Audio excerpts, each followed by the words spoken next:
Estos sistemas HIMARS y ATACMS de producción estadounidense han permitido algunos de los avances de Ucrania en su defensa contra la invasión rusa, al igual que los sistemas de defensa Patriots que han conseguido en los últimos meses repeler algunos de los ataques masivos de Rusia sobre las grandes ciudades de Ucrania como Odessa o Kiev. Pero Donald Trump, el presidente de Estados Unidos, cumplió su amenaza y ordenó una pausa en la ayuda militar estadounidense a Ucrania hasta que su presidente, Volodymyr Zelensky, demuestre voluntad de querer cerrar un acuerdo de paz con Moscú, según ha confirmado la Casa Blanca. La medida llega 3 días después de ese tenso encuentro entre ambos mandatarios en Washington. Preocupación por un lado en Kiev, alivio en Moscú, porque mientras Trump incrementa la presión sobre Zelensky, se plantea eliminar algunas sanciones impuestas a Moscú durante la guerra. ¿Qué significa para Kiev la suspensión de la ayuda militar? Lo queremos analizar con la experta militar Marina Mirón. Muchísimas gracias por acompañarnos una vez más. Buenos días, muchas gracias a ustedes.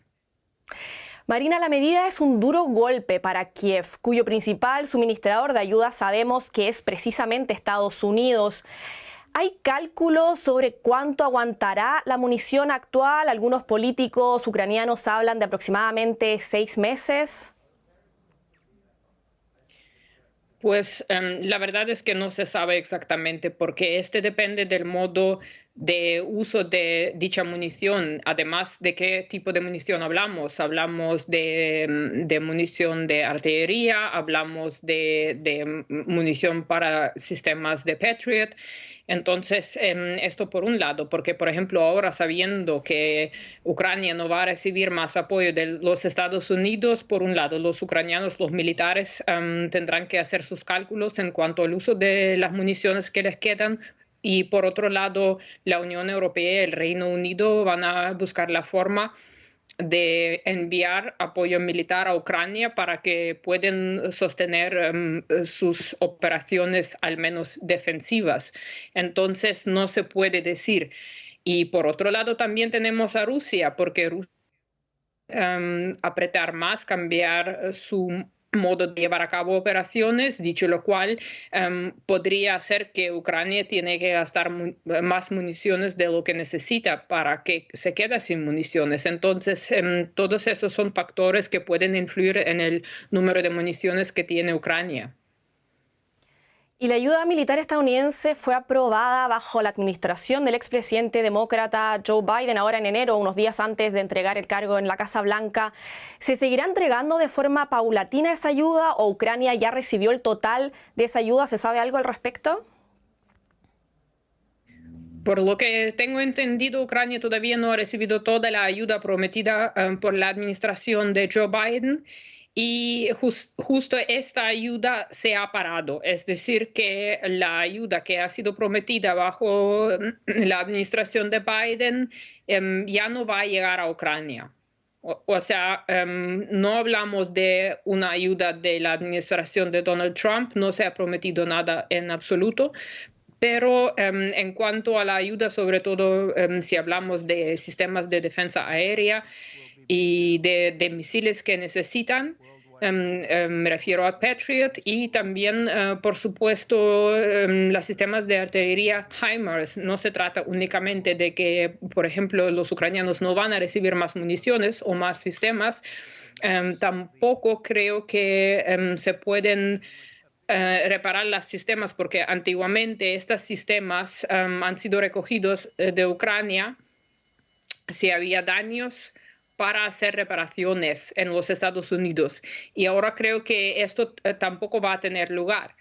Y además tenemos un problema bastante serio con la inteligencia, vigilancia y reconocimiento, lo que han proporcionado los Estados Unidos por tener esa capacidad, sobre todo la capacidad militar espacial, que es superior a la capacidad que tienen los países europeos y el Reino Unido.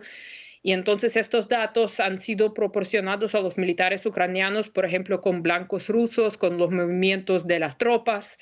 Y estos datos no sabemos si los estadounidenses seguirán proporcionando estos datos, porque esto es más crítico, ya que la Unión Europea y el Reino Unido no tienen esa capacidad. Ahora, Eutelsat, una empresa francesa que tiene capacidades espaciales muy parecidas a las de Starlink, quiere apoyar a Ucrania por si acaso, pero todavía no se sabe nada. Y en caso de confirmarse, ¿podemos decir entonces que Ucrania quedaría prácticamente indefensa sin esas informaciones? Por ejemplo, información de inteligencia sobre los movimientos de las tropas rusas. Bueno, de algún modo sí, porque claro, lo más importante son estas informaciones. Por un lado, informaciones sobre los movimientos del enemigo, sobre los blancos, sobre los nodos logísticos, para poder utilizar drones, para poder utilizar misiles contra estos blancos si los ucranianos dejen de saber dónde se encuentran los rusos, dónde están colocados sus sistemas de artillería, por ejemplo.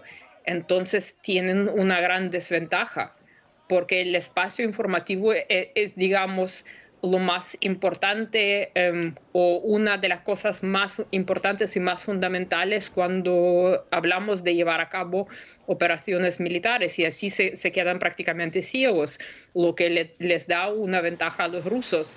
Y el otro aspecto de este problema son drones. Drones utilizados por los ucranianos necesitan la conexión al Internet, la conexión de Starlink. Entonces, si se les quita esa capacidad, sabemos que Ucrania, el ejército ucraniano ha utilizado un montón de drones para destruir o al menos para dañar equipamiento militar ruso, y ahora si no pueden utilizar estos drones, entonces, ¿con qué exactamente se quedan? Muy interesante lo que nos comentas, Marina. Me gustaría que hablemos un poco de la guerra en terreno en Ucrania. ¿Qué impacto directo tendría la suspensión del envío de ayuda militar en la guerra? Ya lo adelantabas un poco, pero ¿en qué zona se notará más la ausencia? ¿En la defensa del frente o en la defensa antiaérea de las grandes ciudades, como por ejemplo Kiev o Odessa? Yo creo que esto se sentirá en ambos lados, sobre todo en la frente, por lo que acabo de comentar, por falta de municiones de artillería. Ucrania también tiene un montón de problemas internas, los problemas del reclutamiento del personal militar, y ahora sabiendo que no van a recibir apoyo de los Estados Unidos, entonces la gente no va a querer a luchar. Eso por un lado. Por otro lado, son factores también intangibles. La moral de los soldados que están luchando. Si ellos sepan que ya dejarán de recibir todas esas informaciones y, digamos, municiones de artillería, misiles, entonces no van a querer luchar, o se puede, digamos, asumir que una parte de ellos se verá afectada moralmente y no va a querer a luchar. Entonces, aunque tengan municiones todavía, entonces este es también un factor bastante importante. Eso es lo que hemos visto en la Segunda Guerra Mundial, por ejemplo, cuando las tropas de Hitler se retiraron, a pesar de que tenían municiones, tenían equipamiento militar, pero ya no tenían el deseo de seguir luchando. Y este es un problema que también tenemos que tener en cuenta. Y por supuesto, como hemos dicho, no van a defenderse, no van a poder defenderse o defenderse del mismo modo que lo habían hecho ahora. No tendrán drones. Los drones no se utilizan únicamente para los ataques, sino también para localizar tropas, para hacer reconocimiento. Entonces, por un lado, tenemos datos de los satélites militares de los Estados Unidos. Por otro lado, tenemos también datos de los drones que utilizan los ucranianos. Entonces, toda esa información les va a faltar. Y por otro lado, por supuesto, municiones, es decir, misiles para los sistemas antiaéreos. Si rusos siguen con los ataques que han hecho hasta ahora, y si suben la frecuencia, entonces, claro, la infraestructura crítica va a sufrir aún más. Momentos de mucha incertidumbre y preocupación en Ucrania, una guerra que ya lleva más de 3 años. Lo seguiremos atentamente estos días. Marina Mirón, muchísimas gracias por tu interesante análisis. Hasta una próxima vez. Y unas horas después de que Estados Unidos suspendiera la ayuda militar para Ucrania, la Unión Europea anunció un plan de 5 puntos para rearmar el bloque. La presidenta de la Comisión Europea, Ursula von der Leyen, presentó este martes el plan bautizado Rearmar Europa, para elevar de forma masiva el gasto en defensa del bloque, cuyos líderes debatirán en una cumbre extraordinaria el jueves en Bruselas. Europa está lista para asumir su responsabilidad. Rearm Europe podría movilizar unos 800.000 millones de euros en gasto de defensa para garantizar una Europa más segura y fuerte. Seguiremos trabajando estrechamente con nuestros socios de la OTAN. Este es el momento de Europa y estamos preparados para avanzar. Y vamos ahora hasta Bruselas para conectar con el periodista Gerard Falleda para conocer los detalles de este plan. Muchísimas gracias por acompañarnos, Gerard. Hola, muchísimas gracias a vosotros. 800.000 millones de euros es mucho dinero, pero ¿te parece que vayamos un poco más al detalle? Porque no se trata de que la Unión ponga ese dinero a disposición de sus miembros, sino que cada país podrá aumentar su deuda para gasto militar. ¿Es eso así? Exacto, o sea, no es una deuda mancomunada, sino que hay diferentes maneras, diferentes medidas que propone von der Leyen para que los estados se puedan gastar este dinero. O ella calcula que los estados se pueden llegar a gastar este dinero. Hay diferentes medidas, pero básicamente la medida principal es flexibilizar las reglas fiscales. Ahora los estados solo pueden tener un déficit de máximo del 3% y con esta medida podrían gastar mucho más. Es decir, todo lo que se pasen en defensa no computaría cuando se tiene que abrir un expediente sancionador por parte de Bruselas porque algún estado gasta demasiado, pues no computaría lo que se gasta en defensa. Esta es la principal medida que propone von der Leyen. Es una medida que más o menos todos los estados están de acuerdo porque en el fondo también lo tienen que pedir los estados miembros. Ella calcula que con esto hay 650.000 millones, que se podría llegar a gastar eso, pero ya hay estados miembros que han dicho que no necesitan eso o que no lo necesitan al menos para defensa, que pueden gastarse y incrementar mucho el gasto en defensa sin tener que saltarse las reglas fiscales. Es una medida polémica, pero como lo tienen que pedir los Estados miembros y al final es una cosa individual, no hay oposición, digamos, de ningún Estado miembro muy fuerte. Y aparte de lo individual, tengo entendido que también existirá una especie de deuda común. ¿Cómo funcionaría eso? Exacto, no será exactamente una deuda común, por ejemplo, como la de durante el COVID, que sí que se crearon unos eurobonos, que se dice, y los fondos Next Generation, se llamaban así. No será exactamente esto, sino que será que la Unión Europea pues va a avalar préstamos que los estados, otra vez de manera individual, necesiten o pidan para incrementar su gasto militar. Y Gerard, estamos hablando de un plan que incluye 800.000 millones de euros. ¿Ese es el cálculo de lo que costaría rearmar Europa para no depender de Estados Unidos? Exacto, o sea, el cálculo de lo que costaría dejar de depender es muy complicado de decir, pero sí que quiere ser, primero, aunque no lo digan textualmente, una respuesta a Trump, que ayer dijo que congelaba las ayudas a Ucrania, y también quiere ser un paso hacia la autonomía militar que hace tiempo, sobre todo desde que empezó la guerra en Ucrania, que la Unión Europea y los Estados miembros y el Reino Unido incluso dicen que Europa tiene que recuperar su autonomía militar, dejar de depender de Estados Unidos, y eso quiere ser un paso más hacia esta soñada ya autonomía militar de Europa.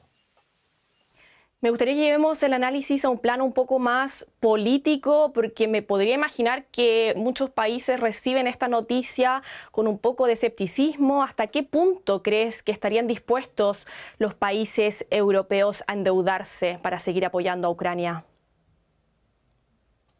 Claro, hay diferentes visiones sobre cómo se tiene que recuperar esta autonomía militar y hasta qué punto básicamente es una prioridad.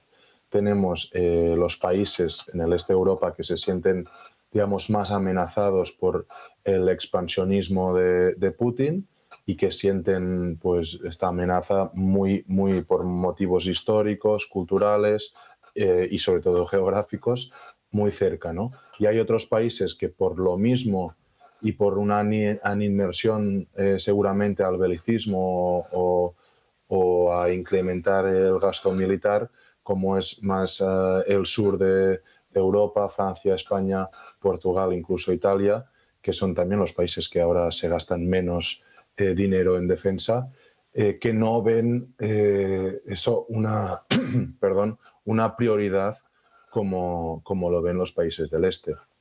Y por esto el hecho de que sea individual y que cada país haga, digamos, un poco lo que quiera o que tenga margen para actuar en este sentido, pues hace que la medida de von der Leyen no sea tan polémica, que la propuesta no sea tan polémica. Sí que la OTAN, por ejemplo, presiona más y hay unos mínimos que se quieren acordar de incrementar la defensa y por eso se tiene que, digamos, financiar con mucho dinero y estas medidas de von der Leyen no tendrían que.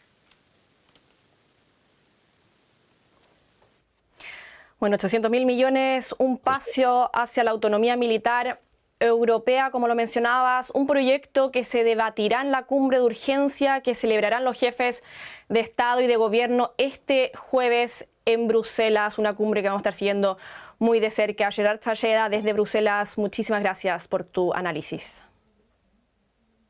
Muchas gracias a vosotros.